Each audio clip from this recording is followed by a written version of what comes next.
Welcome to the Deeper Pulse and the Culture series. Today I'm back with the second half of a two-part deep dive with former org studio owner Mark Frossard. If you skipped last week's episode, please press pause and circle back now, because it lays the foundation for today's conversation. And as always, the stories and opinions shared in this episode are based on personal experience and are not intended to malign any individual, group, or organization.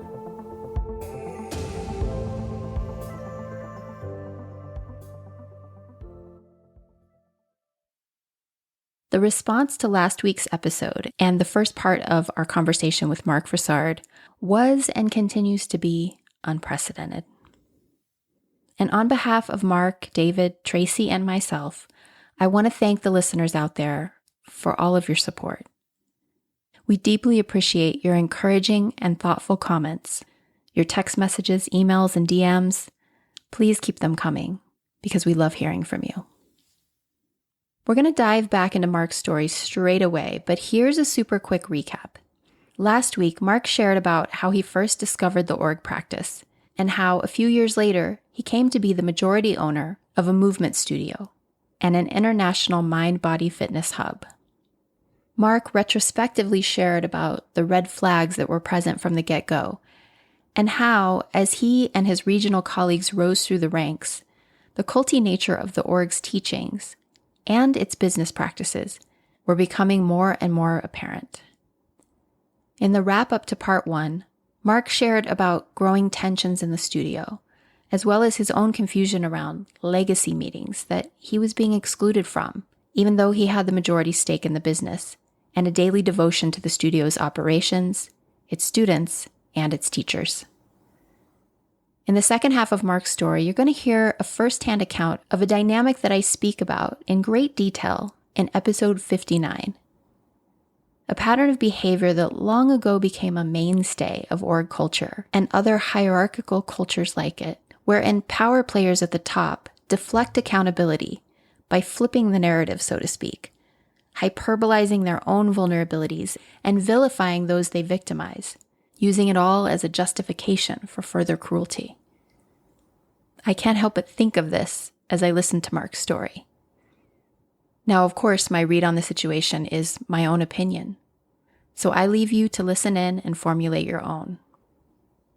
Quick side note, we recorded this episode in early June, just as Pride Month was kicking off.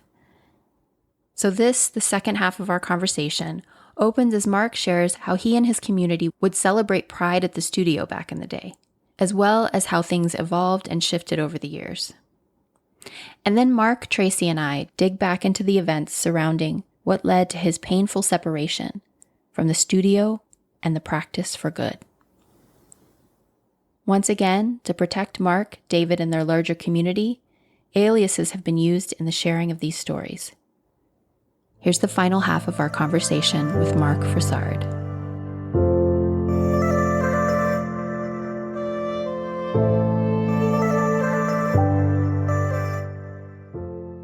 Only about 6 months into me and Mickey's business partnership, like official ownership, I said, I'm looking for all the different ways we can promote ourselves in the studio. And I said, what if we do a performance or do a dance or something, get people dancing at Pride. And so in 2013, we did our first dance and we opened the main stage. That's actually when I first met David. He was performing right after us with a different group.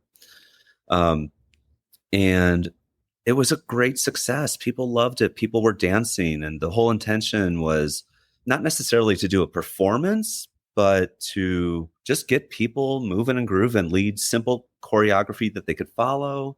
And so we did this up until the pandemic. So for 7 years.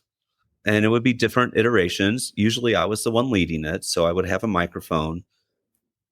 And then came the year of 2018. And Mickey decided that what we're doing needs to be more polished. It needs to be a performance, not a class. So she aligns with a drag queen who happened to be an instructor with the org. And it becomes completely a different thing than what a class with the org would be. Now it was, you're watching us perform for you. And from me and David's perspective, we're like, no. This is pride.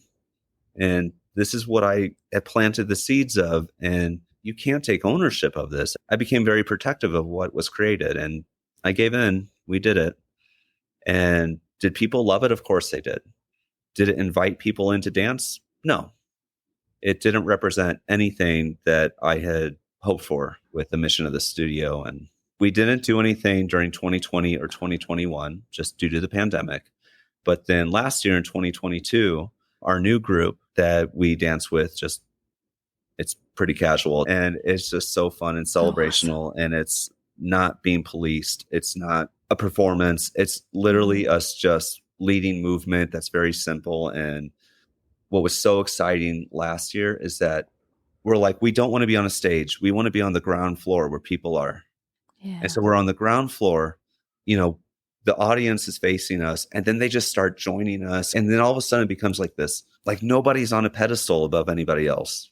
Yeah, there it is. And it's like, even though I'm leading the movement just to give people guidance, it's not like you got to do it this way. You have to do it that way. It's just like, these are options, take it or leave it. Some people are just like bopping around in their chair, or some people are just standing and watching, or some people are totally engaged.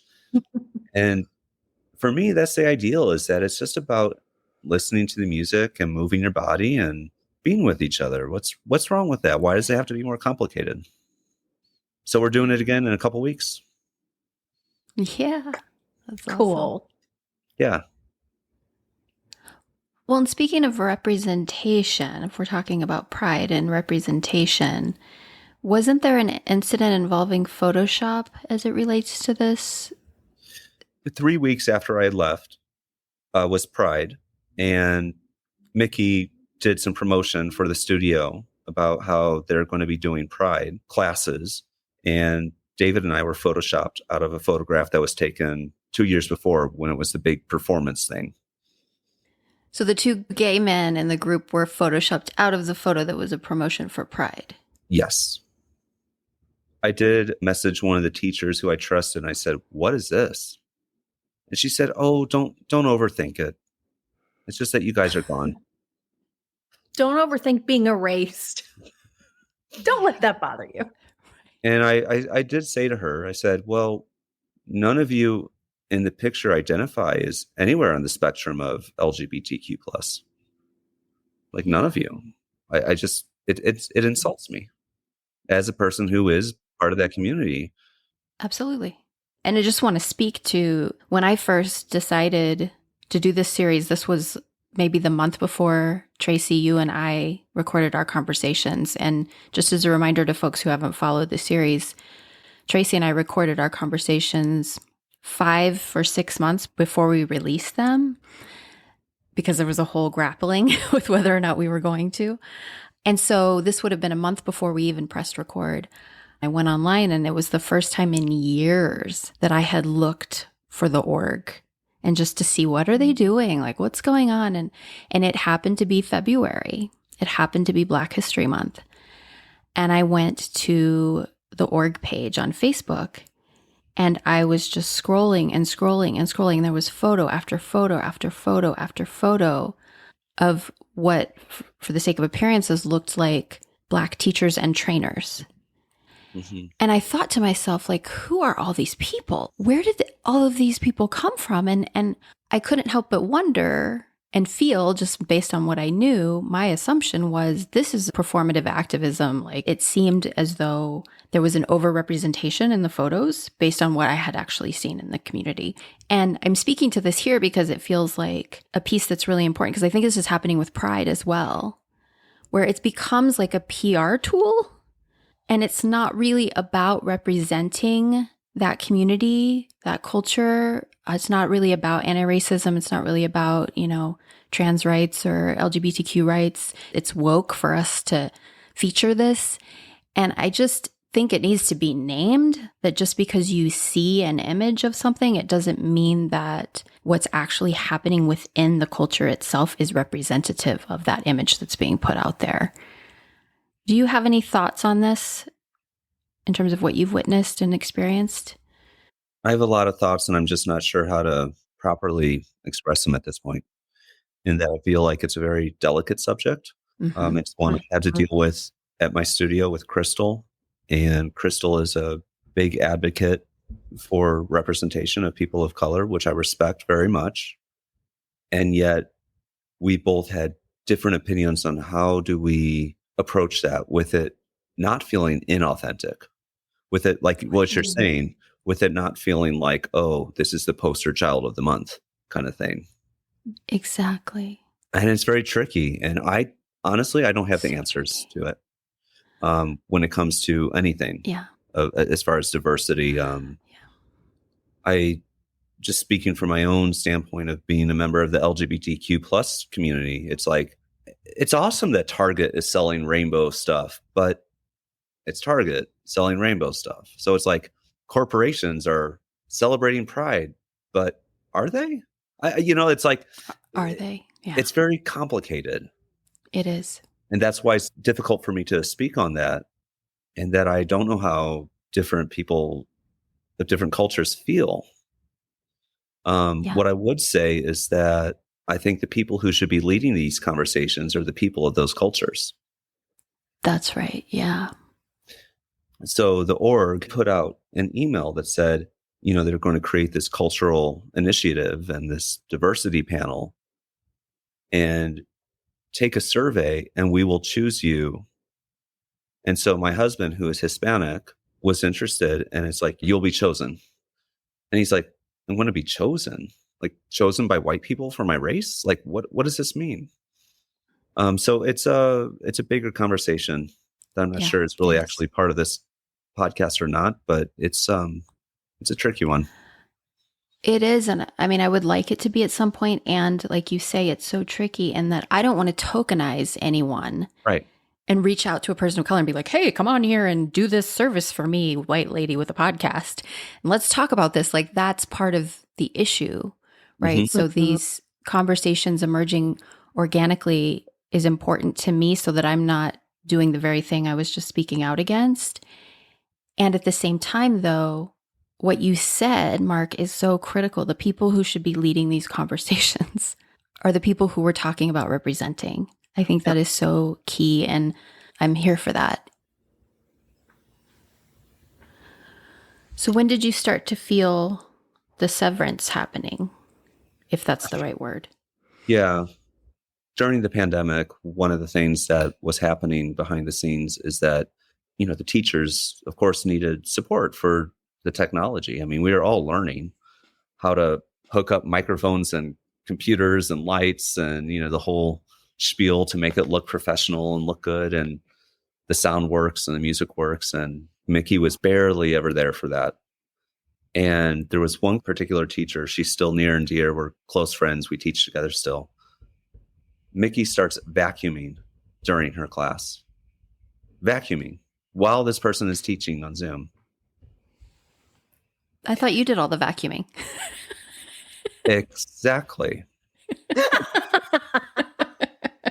Mm-hmm. Yes. First time Mickey's picked up a vacuum in 10 years. And it has to be during this person's class, apparently, while they're live on Zoom. Wow. So I'm not sure what to do. And I'm like, okay, Mark, don't explode. Let's let this sit for a couple days. Let's settle in. How am I going to approach this situation? This situation is not right. So a couple days later, Mickey comes in to teach her class. And it's about 20 minutes before her class begins. And I said, please don't vacuum while another teacher is teaching on Zoom. And she's like, well, the studio was dirty. You hadn't kept it clean. I said, I've been cleaning the studio for 10 years. I've never seen you pick up a vacuum before. And you're going to do it during a teacher's class? You couldn't have waited 20 minutes? Well, you just need to keep the studio cleaner. And I feel like you're threatening me right now. I said, I'm not threatening you. I'm just asking you to be respectful when another teacher is teaching.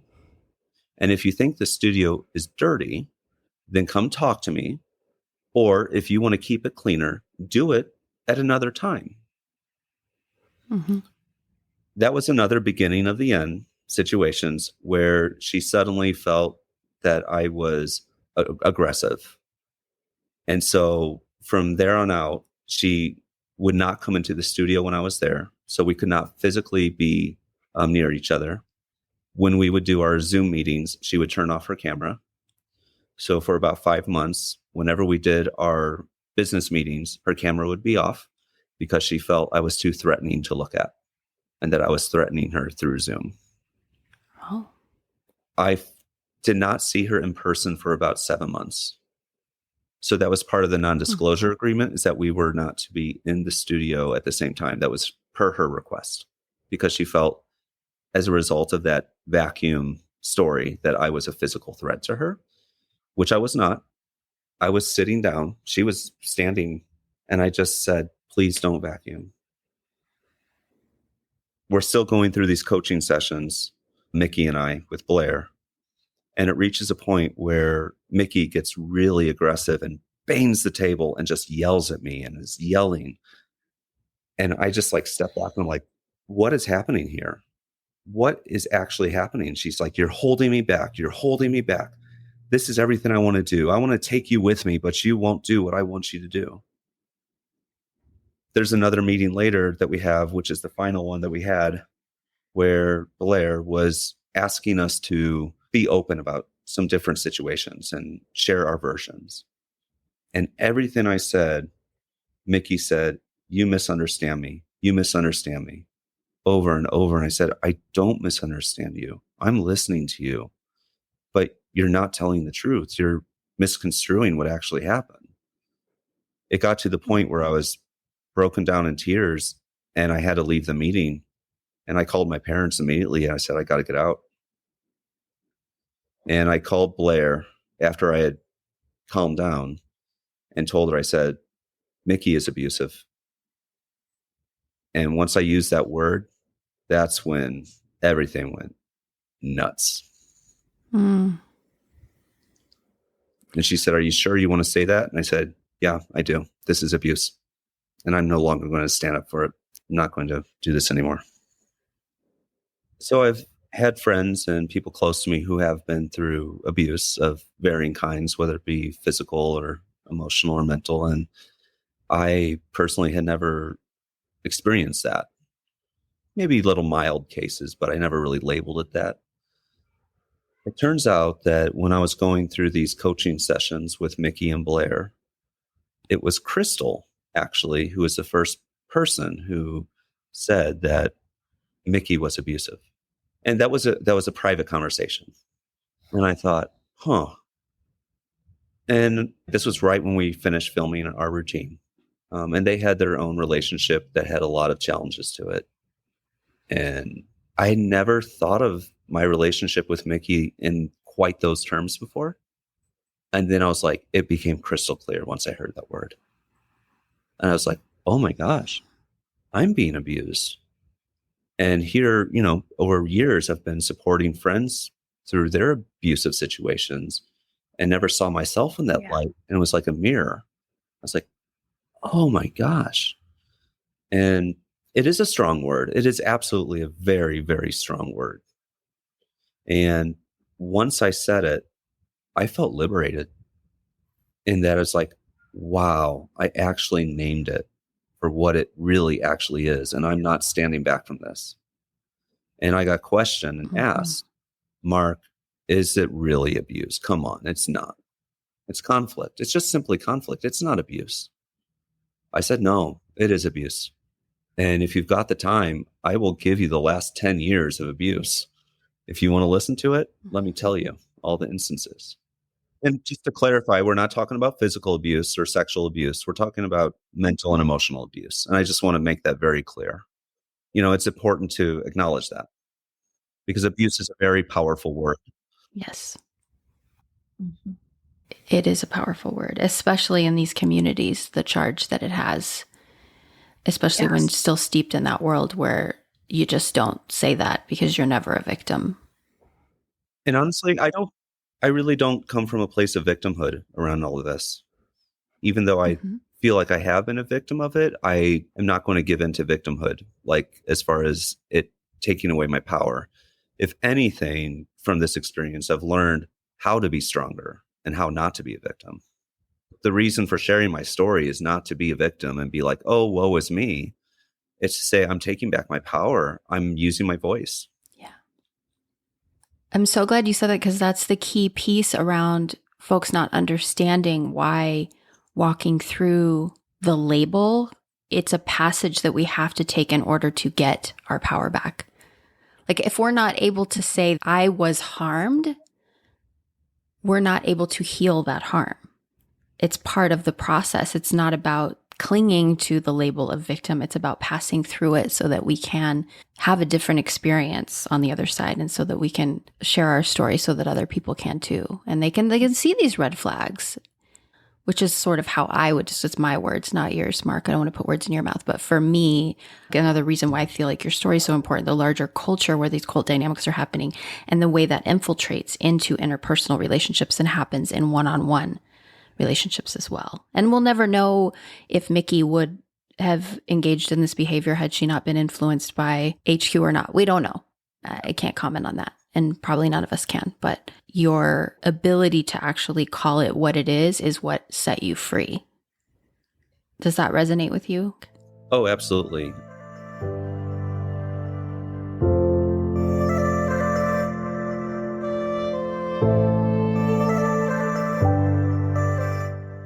So I shared with the business coach, Blair, that I felt like this was abusive. And that was October 31st of 2020. I wake up on the next day, November 1st, and my inbox is blowing up. My phone is blowing up. And I'm getting messages from Marissa and voicemails and text messages from people. And I'm like, what's going on? Essentially, within like 12 hours, Mickey has created an alliance of teachers, students, including Marissa and Seth, against me. And some of these students are lawyers. And yes, what I said was absolutely shocking, but there was no conversation between Mickey and I about this.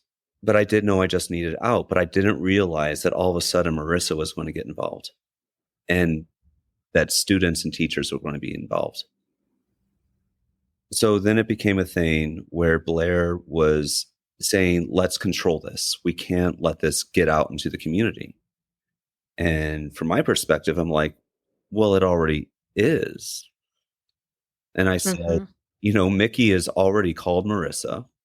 And so then Marissa is the one who called the students who were lawyers that were behind closed doors when we were talking about like the whole legacy conversation. Same people. So all of a sudden, they're building up this whole, kind of mutiny thing. And I'm like, what is happening right now? So the lawyers that have been enlisted, it's a husband and wife duo, which I do trust. I really did at that point. I trusted them. And I felt like they were going to be good mediators. And that's what they told me they were coming in to do, was to be mediators and to tell us, lawfully what we can and cannot do as far as business partners. And I believe that. I think I'm a sucker. I believe people when I probably shouldn't. What I didn't know is that they had been brought in by Marissa. Mickey had contacted Marissa immediately when I used the A word, abuse. And Marissa had contacted lawyers that were in our community as they started forming this kind of alliance to figure out what to do. So Marissa became very, very involved. So I believe them. I believe Blair, the business coach, to, move forward with this, to find a resolution. In that I know I don't want to be a business partner with Mickey anymore. So we start talking about negotiations as far as like, I could buy you out. You could buy me out. I had the majority ownership of 60%. Mickey had 40%. So what would that be worth? So it's about Christmas time of 2020, and we just can't come to an agreement. So then we're like, okay, what do we do from here? And so the lawyers suggest that we come to a non-disclosure agreement to protect the community. We don't want any of this to seep into the community and poison it. Keep in mind, everything is on Zoom, so we're not even seeing anybody in person. So the reason I say that is that no one can really pick up on the in-person energy happening. Does that make sense? Right. Right. Of Yeah. course. Yeah. So like, we're not dancing in person together. We can't. I'm a big believer of like sensing people's physical energy. And so since this is all Zoom, you can't really pick up on that. So everything looks like it's great. Right. We're performing. Everything's happy. Mm-hmm. Meanwhile, all the teachers are, of course, stressed out. I'm not telling them anything. Mickey's not telling them anything. Well, she is. But I'm really doing my best to not tell people things and keep it professional and support this whole Zoom thing happening with all the technical difficulties. And so I agreed to sign this non-disclosure agreement where I won't speak about it. Did Mickey have to sign one as well? Yes. Okay.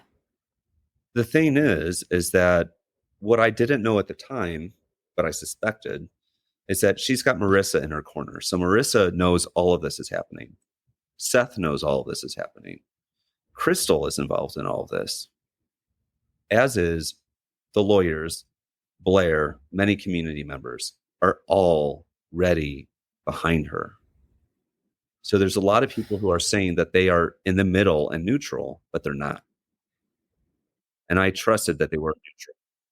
Oh, of course you would. Of course you would trust that. And I do feel like there were some community members and teachers that were absolutely trying to be neutral, but they just did not know what was going on. And I wasn't telling them. Yeah. I was afraid to. I didn't know what the hell was happening. And I was doing my best to nurture the teachers and the students from a professional standpoint and as their friend. And yet this whole other shit show was happening. And it was like a new bombshell every day. This might be a tangent, but I do want to recognize that my husband, David, was going through all this at the same time. And when we talk about where did things shift, that's another element to it, is that when him and I became together, I do feel like Mickey felt threatened by him. He's a very strong personality and he was excited. He was excited to teach. And then all of a sudden it's like, Mark's got a new partner and it's not me. And so there was big, like almost every teacher and student just turned on him and didn't give him a chance. It was like Mickey was being replaced. Like Mickey and I were seen as partners. And now Mark's got a new partner. And Mark's going to bring his partner into this. And it's nepotism and this whole thing. And it's like, that's not what it is. And so I just want to acknowledge that his journey on this has been very, very challenging. And he was very personally attacked unfairly, very unfairly. In that he came to this to support me in my business and also to celebrate his own love of music and dance. And sadly was not treated fairly at all. And I think that's really where Mickey started getting very protective of me and very territorial, not protective, but territorial. It was January 1st of 2021, New Year's Day, and I wake up to a voicemail from Marissa saying to call her, and she wanted to talk. And I said, okay. So I called her, and she told me, I stand with Mickey in the studio and the community, and that you and your husband are poisoning me, and that your husband is like Yoko Ono breaking up the Beatles, and that Mickey does not feel safe in her office. And that's how Raul made me feel. And what you're doing is how Raul made me feel. Wow. Yeah. And I've never met Raul. Talk about rewriting history. Yes. Well, I was fucking there. Yeah. I mean, I don't know how she felt privately with him. I can't speak to that, but I'm just saying, like, yeah, go ahead. Sorry. That got me fired up. Yeah. Well, as it should, in that, like you said, it's rewriting history. And I've never met Raul. Like, so to compare my husband to Raul or whatever, I'm just like, it's not even in context that I understand because I wasn't there. So I'm like, what baggage are you bringing to this? Like, what stories are you bringing to this? Well, and let me just say, she didn't ask you what your read on the situation was. She didn't ask you what your and David's experience had been and Right. to get a measured sense of both sides of the story. She told you, based on what she had been told by Mickey, what was real Mm-hmm. and who you were and the Mhm. role that you were playing. Yeah. Yeah. Mm-hmm. And that I had destroyed an opportunity, kind of the same thing of I was going to take you all the way, kind of languaging of, you just choreographed a routine and I was hoping you could do more routines for us. And, that whole thing of, and you just threw it all away. And I just told her, I said, you know what? I never wanted to be a superstar. I just wanted to dance, share movement with people. I loved being a choreographer. I love to choreograph, but it's not out of personal gain. It's just to share and to have fun. Like, really, I'm a simple person. I don't need a spotlight. At this point, when you're in the midst of this, like, what are you thinking? This is what I would love to see happen here. Even if you can't see exactly how it could happen, what was your vision for what the outcome would be? So we did have conversations with Blair about that. Mickey and I did. And what was recommended was that we each come up with like what our visions are to protect the community that loved both of us so much, to, create a clear path forward and to make it like a nice split to where people felt supported, which was why I bought into it. I was like, yeah, I mean, ultimately, despite feeling abused by Mickey, ultimately, I just wanted to have peace. I wanted there to be forgiveness. I didn't want to hold on to that stuff. And even like as we're talking now, I want to have compassion for her and what she's experienced and not hold on to the anger, even though it's still there a little bit. And so I created a whole new business plan that would involve movement, art, and like a kind of a cafe thing and live music. And so I said, all right, we're not able to come to an agreement at this point, but I feel like we should at least say what we're thinking of, or we need to have a conversation so that the community knows what's happening here. And I said, well, what is Mickey's plan? Well, you don't need to know that. I'm like, well, if Mickey and I are going to address our divorce from the community, we need to be able to both clearly state what we're doing or what we're hoping to do. Well, you can't know what she's doing. If this sounds confusing, it's because it was. If this sounds like it makes no sense, it's because it didn't. And I felt like I was trying to keep afloat with like 200-pound anchors on my ankles, Yeah.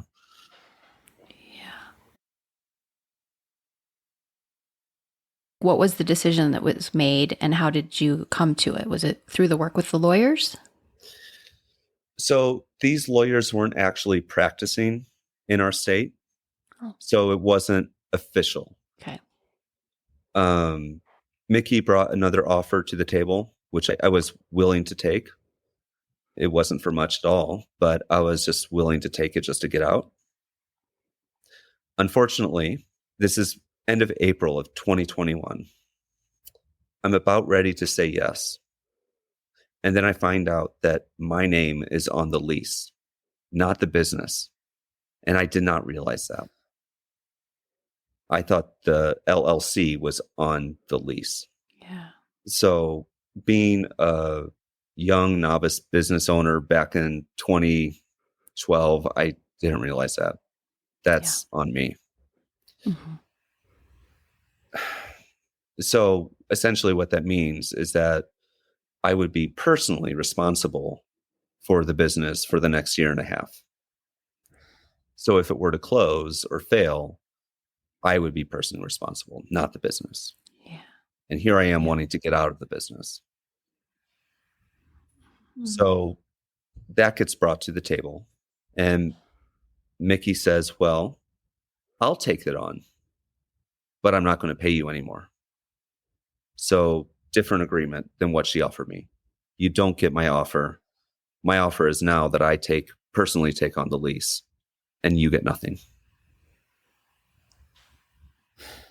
It doesn't make any sense. At this point, I just needed to escape. So I said yes. Yeah. So I got nothing. So you took the offer. I mean, I took the offer. I took the offer of $0 just so that my name would not be on a lease for another year and a half. I mean, I couldn't do anything for another year and a half where things were. So we're talking about May 1st right now of 2021. And I said I would like to write a letter to the community that I've been nurturing for 10 years. And I said, I will not, put anybody's names through the dirt or anything like that. That's not who I am.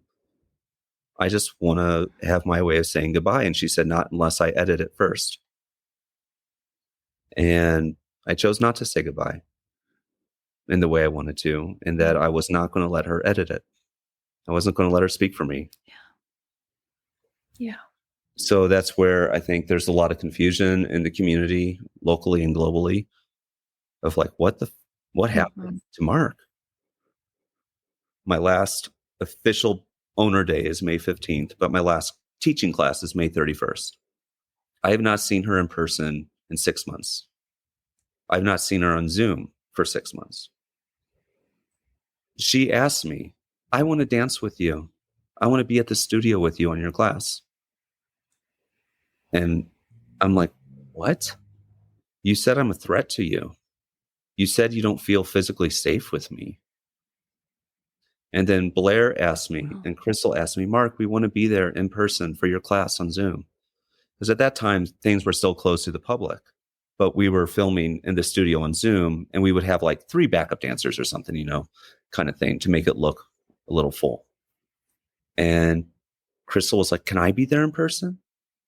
And Blair was like, can I be there in person? I said, no, I've invited my friends, people I trust that I feel safe with. And so then I had my final class on Zoom, May 31st, and all of them appeared online.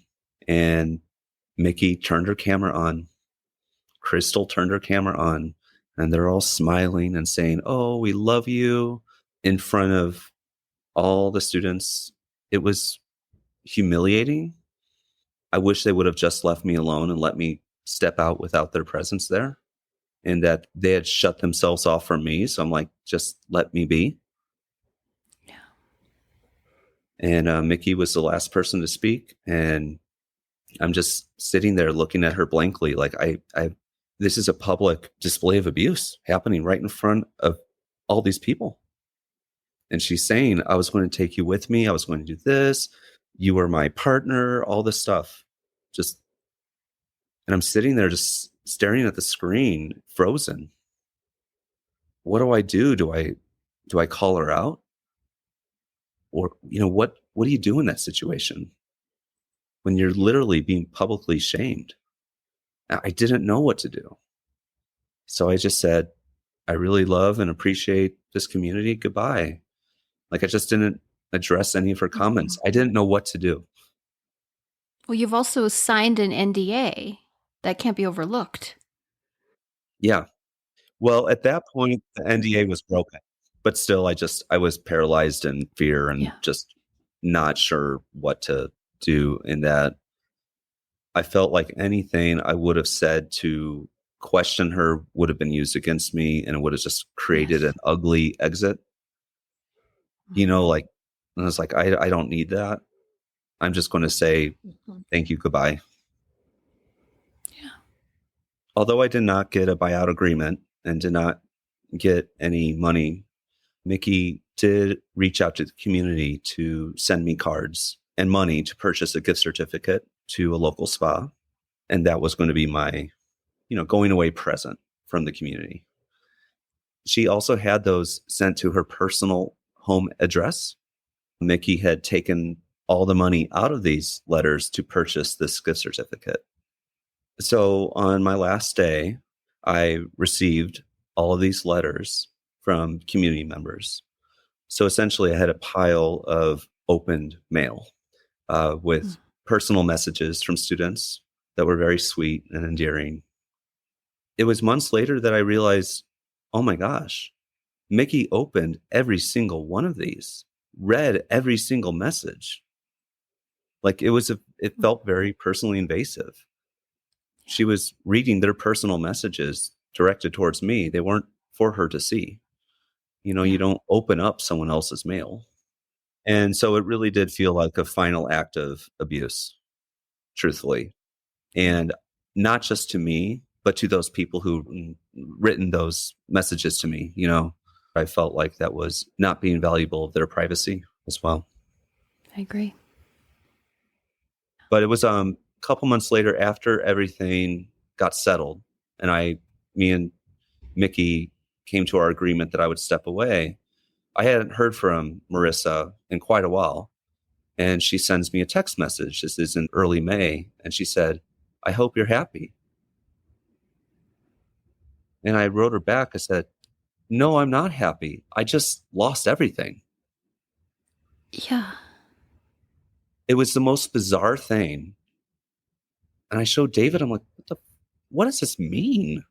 I hope you're happy? How could anybody be happy in a situation like this? Yeah. Right. Yeah. And that pretty sums up my relationship with Marissa. She was absolutely involved in every step of me being removed from the studio. May 15th was my last official day as an owner. And on that day, they decided that their new slogan was, we're going for the gold. We're going to change things. Things are going to be better and different than they were. And a lot of teachers and community members celebrated my exit. And I never got to say how much I actually loved and appreciated them. You can say that now. That's right. What would you like to say to your community? Just that I appreciate the times that we spent moving together. And there were many intimate moments where students would come into the office and talk to me about some very personal stories, and that I still hold those stories close to my heart. And I'm not going to share those stories with other people, that they are still safe. And I appreciate the opportunity to share my stories and be safe with them too. And that I want to apologize for not having the bravery to speak up earlier for some of those when I should have. That I could have stood up for them, and I didn't.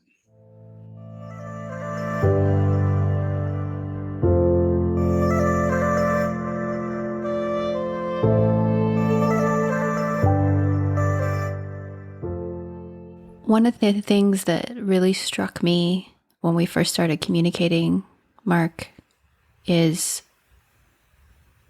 the palpable nature of your grief. At this moment even, I feel moved to tears walking with you through this part of the story. And can you talk for a minute about what it was like for you?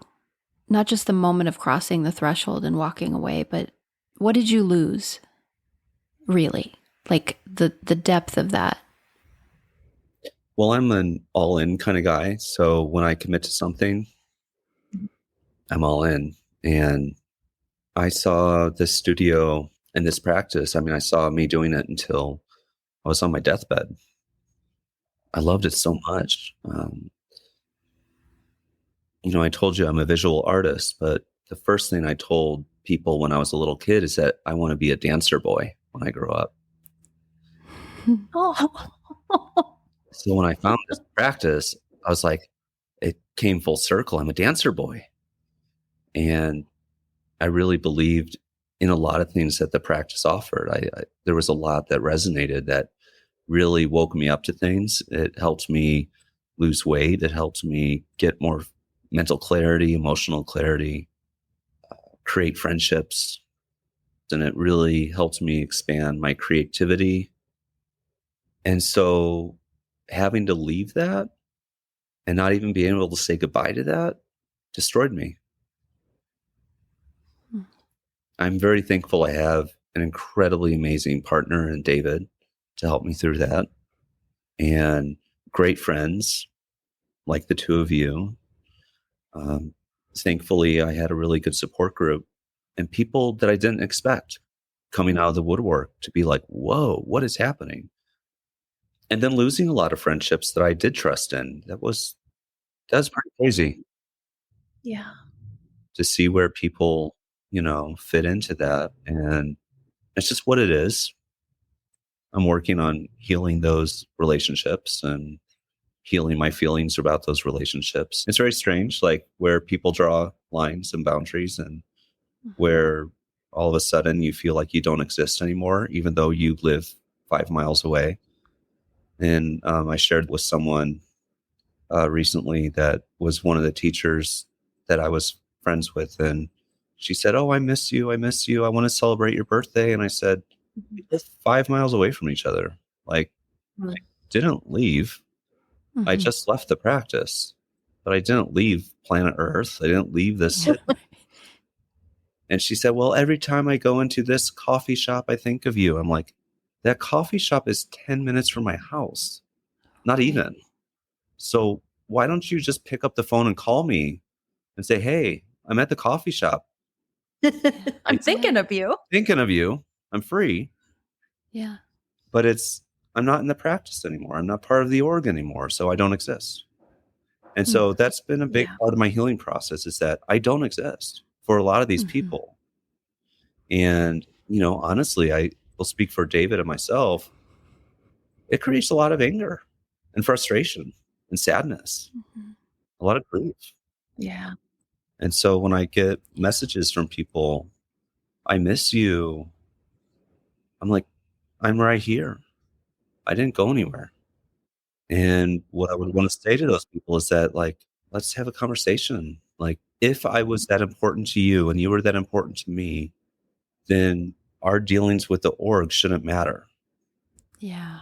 We can talk about kids and pets and plants and go on a hike and, 9 million other things. And so that's why it's like, when people ask me, like, "You were part of a cult?" I'm like, yeah. I've had trouble even reconciling with that, like the word cult. And I'm like, well, yeah, in that all the people over 10 plus years that I nurtured and facilitated and was in relationship with have completely erased me from their memories over this one thing, when there's so much other stuff we could talk about. So it's like, were those friendships even real, or was it all just based around the org? And sadly, a lot of it was. And thankfully, some of it wasn't. And that's what I do for my healing process, is to hold on to those that we build relationships outside of what that was.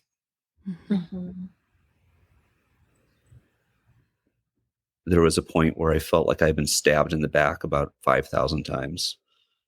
And me and David still joke sometimes when I'm cutting up vegetables. He's like, "Oh, did you get that knife out of your back?" I'm like, "Yeah, I did. We're cutting up carrots now." Using it as intended this time. So we had a student who actually I was very close with, that shortly after I left the studio, this student sent me a link to a book that was called "It's Not Abuse, It's Conflict." And she went on to say how everything I experienced was merely conflict and not abuse. Question. Was she there and present for all of it? If I were to be completely honest, she knows it's true, and that she's experienced it herself. Yeah. And I've seen it happen. Yeah. Through routine shoots. when someone is put on a pedestal, a lot of times people will continue to keep that person on the pedestal. They don't want to know the truth, even though they've experienced the truth themselves. That's right. Over and over and over again sometimes. And this person absolutely experienced it and is probably still experiencing it now. And as a result, although I'm compassionate for this person, I had to cut ties. I couldn't anymore. And that's really difficult, but how it was stated to me was very aggressive. And I was at a place in my healing process where I was like, I can't have people questioning me all the time. Yeah. I felt that was really diminishing what the truth was. And it was scapegoating, and it was not taking ownership for what actually happened. Mm-hmm. Anybody who has actually legitimately gone through abuse, it is abuse. It's not just a conflict. It's not just a petty disagreement. No, it gets into your system, and it takes years and years to recover from. Yeah. And that's why I still stand by the word abuse. I don't want to use that word. I don't want it to be that, but it's what it is. Mm-hmm.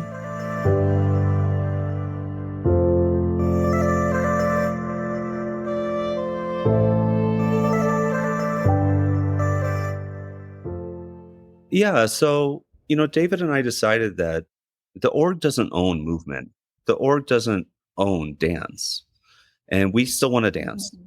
And we're still in the middle of a pandemic. So let's just invite people to come to a local park, and let's see if we can just create something, whether it be just the two of us or 5 people or 10 people or 50 people, whatever. Let's just dance. And it was just surprising, just emailing people who came, and it's like, they didn't know anything that happened. They're like, we just miss you and we don't know where you are. But all of a sudden you're at a park, so we're going to come.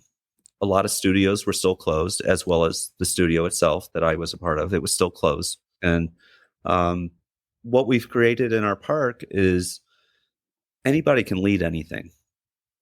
So even if, Candace, you came out and you're like, hey, I want to share a poem. Awesome. Mm-hmm. Or Tracy, if you came out and you said, I want to do a song where we do cartwheels, whatever. It's like, cool. So, we do have some structure, but it is really just open to all expressions. And for me, it feels like it's not in competition with the org.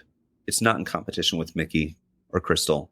We're doing our thing. It really does feel like a group of friends that are just getting together to move together. And, we don't have a microphone. We're not cueing. We're not directing. We're just moving together. And that feels like a rebirth in a sense, as far as being a dancer boy.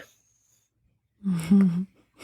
That is so beautiful. And I do remember earlier on, you and I exchanging text messages, and you shared that one of the keys was that you kept moving.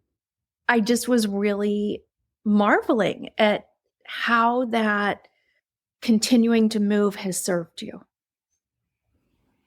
I couldn't let them take that away from me. They took everything else away from me. They tried to break up my marriage with my husband. I was not going to let them take my husband or my movement practice away. Right on. And it's not been easy. There were so many times, and still, where I'm choreographing a song and I think, oh, this is one of their moves. And it's like, no, this isn't one of the org's moves. That's They right. don't have ownership to this. That's right. For fuck's sake, they stole from 9 different movement forms. They didn't even create anything original. Right. Mm-hmm. So it's a process. There's good days, there's bad days. Yeah. There's times where I'm moving and I feel elated and wonderful, and there's times where I don't. And I think for anybody who is listening to this, it is a personal journey. Mine is my journey. Yours is your journey. And there are moments that have been triggering where in our group of wonderful people, we have conversations about, do we use a song that the org used or do we not? How do we feel about this? How do you feel about it? How do I feel about it? And I think it's important just to have clear communication and just to really stand by what you're feeling and be in the moment and realize that your healing journey will take as long as it needs to. There's no rush, and there's no one who needs to tell you how to do it. I've had friends and loved ones go through very traumatic experiences, and I personally had never understood what it meant to be triggered by something, whether it be a sound or a smell or whatever it be, a movie and I was just like, what is that? When you don't understand something and you want to be compassionate, but you can't relate. Mm-hmm. And so after all of this went down and I left the studio, all of a sudden it's like, oh my gosh, a song would play. So this is a funny thing. So the first job that I took after the studio, they're playing music that the org used in routines. And I was like, oh, this is what a trigger is. It's like, I've moved on. I've got my new job. And here's a song by Thievery Corporation. Great. And it's like, all of a sudden, my throat closed, my heart clenched up, my stomach was in knots. And I'm like, what the hell is this sensation? And I'm like, oh, this is what people talk about when they talk about PTSD or being triggered. I was like, who knew a song could do that? Yeah. But it's all the emotional baggage and attachment that goes with it. Yeah. Of teaching to that song for 10 years and then leaving that and not doing it anymore. It sounds trivial, but until you actually experience it, it's huge. And songs would come on the radio and I would start crying. I'm like, why am I crying right now? What is this? I'm not a big crier. I ugly cry once a year, but ugly crying once a week. And I'm like, what is this? I didn't understand it. So it was like a whole new part of the healing process that I am still learning about. Yeah. And I've been told by a lot of people how to do things and how I should feel and, oh, you're a victim and this and that. And there's a lot to learn. And that's my hope for this conversation, is that wherever a person is at, that they get to discover their own journey on it. That sounds kind of vague, but. Well, that's the point, right? It's self-determined. If you got specific, then you wouldn't be following your own advice. Good point. Yeah, all I can tell is my story. I can't tell somebody else their story. And when it comes to your story, is there anything you want people to take away or learn from your experience? I hope that people listening to this are able to find their own voice, find where they're at on their own journey, to keep their ears and eyes open to what's going on around them, and to recognize if that actually aligns with who they are as people. And that there are situations, like we talk about cult dynamics, that are at play. And just keep checking in with yourself and seeing what aligns with you and what doesn't. And to not let your voice be silenced if you dare to disagree with what is being told to you. To trust your intuition and to take a stand for yourself. Even when no one else wants to support you, take a stand for yourself and find those people who will support you, because they are out there. There are absolutely people out there that will support you. Beautiful. It's not over yet. And I don't know if it ever will be, but it's getting better. I'll say that.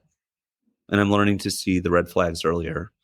With that first job that I took since leaving the studio, my boss was an exact replica of Mickey. And I saw it right away. And I will say, I learned a lot.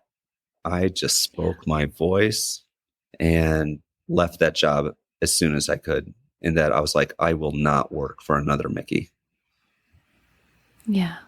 And thankfully, where I'm at right now, it's incredible. I'm able to be heard and respected and do the things that I want to do. And they're even thinking of inviting me to do some movement there.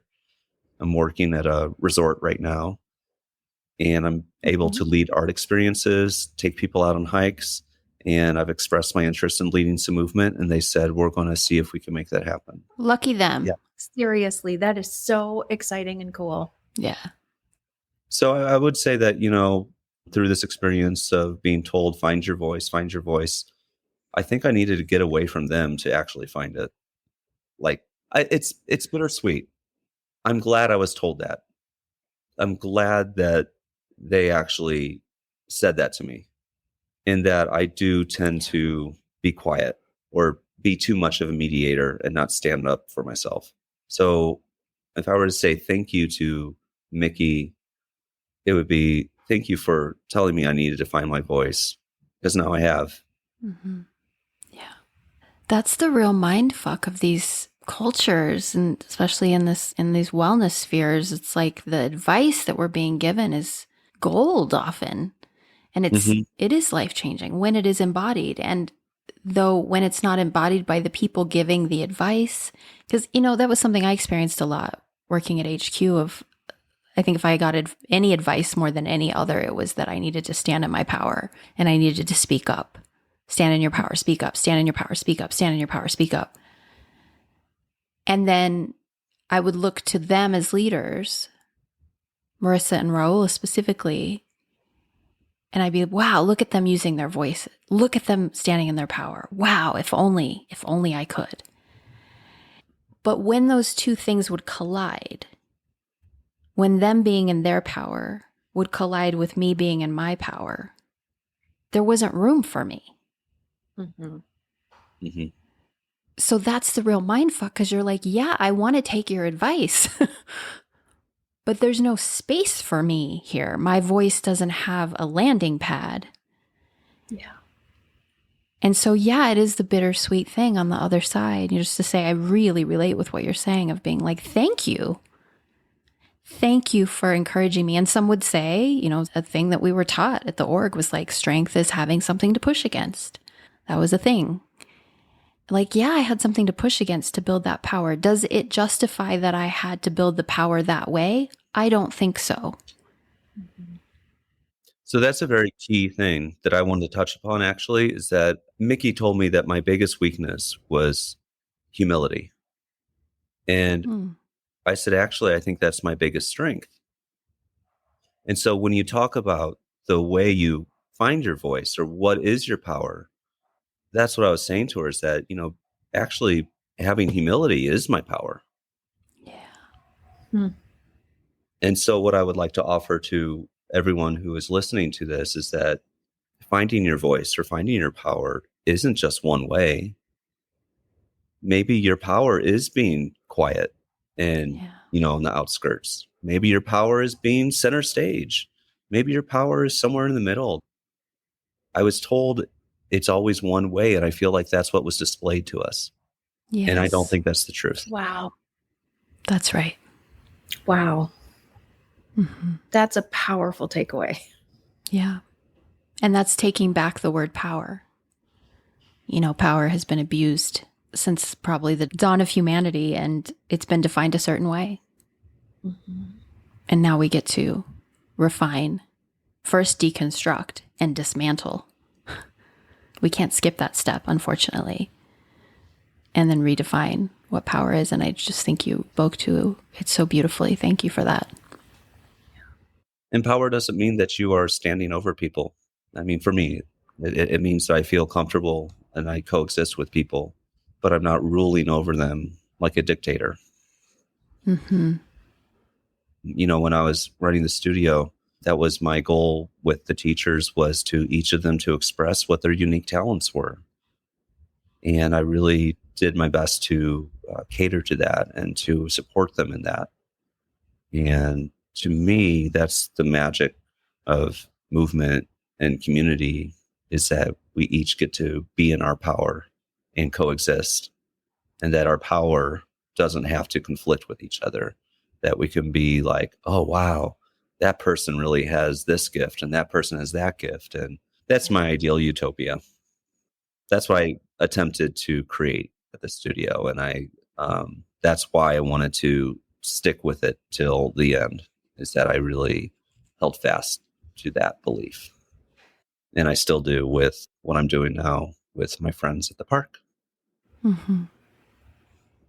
I am so struck, Mark, by how many times during this conversation and previous conversations, you have mentioned that a huge part of your role and passion and mission was supporting your teachers.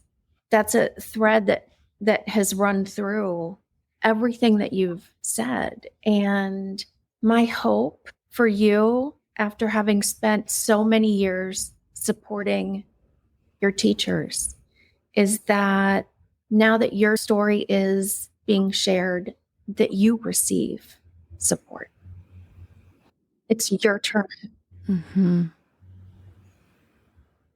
Well, thankfully I am. I absolutely am, from both of you and the whole community of people that are on this kind of journey of being on the other side together or in the middle together. And it's really, really wonderful for you to listen and, hold this stuff. And thank you. Just thank you.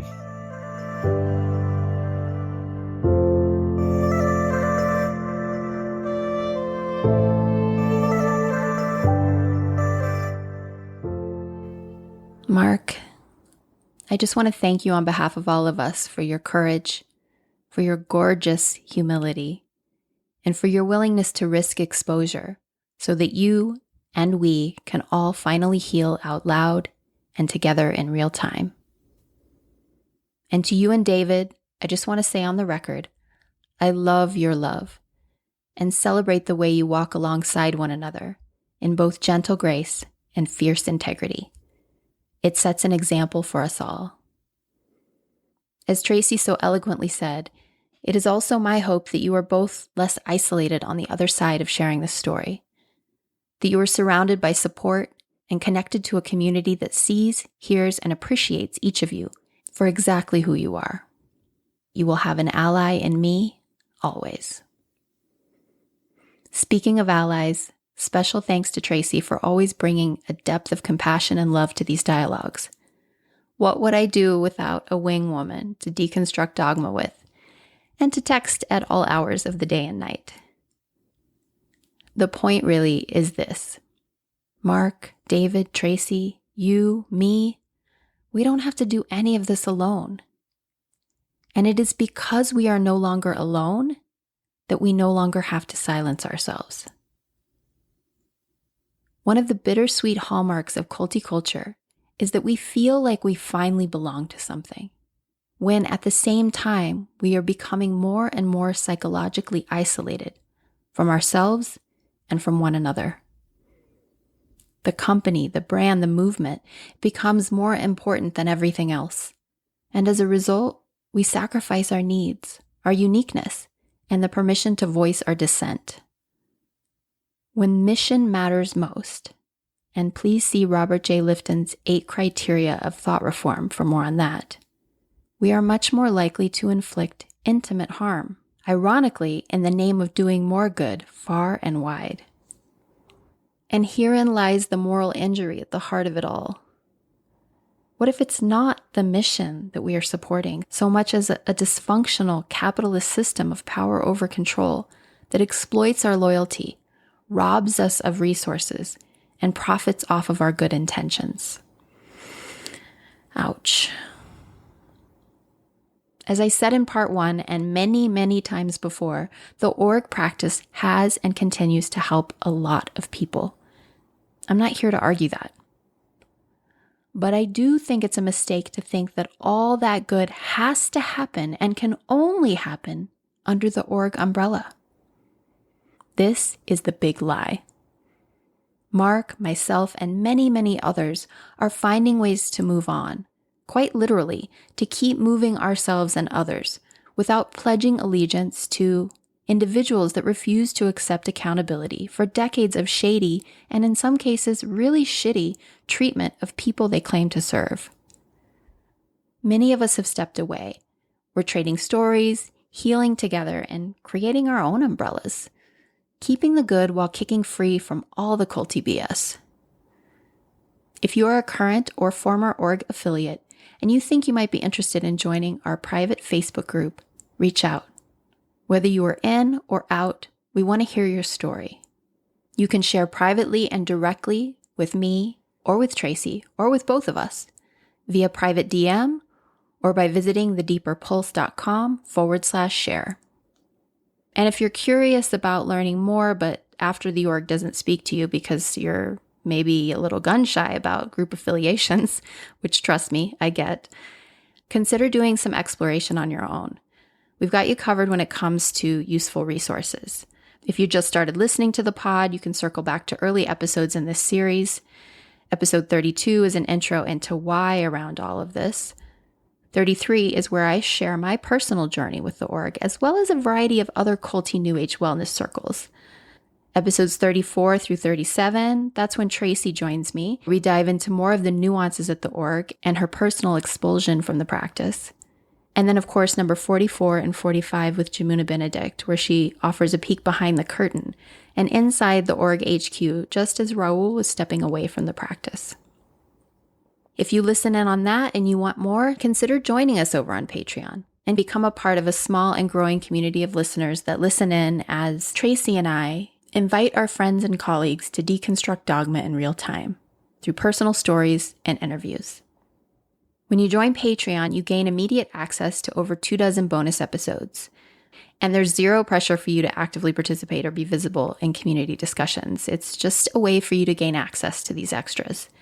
Extras like my 2 years in the making cult education resource list with 50 plus listings, videos dissecting cult dynamics in general, bonus interviews galore, and early releases of the pod. You can even sign up for a 7-day trial if you'd prefer to just feel it out first. And of course, you can leave at any time. No questions asked. Learn more at patreon.com/thedeeperpulse. If you enjoyed this episode or any other, please consider taking a moment to rate or review The Deeper Pulse on your favorite streaming app. Once again, huge thanks to Mark and to all of you for listening. I'll see you back here next week.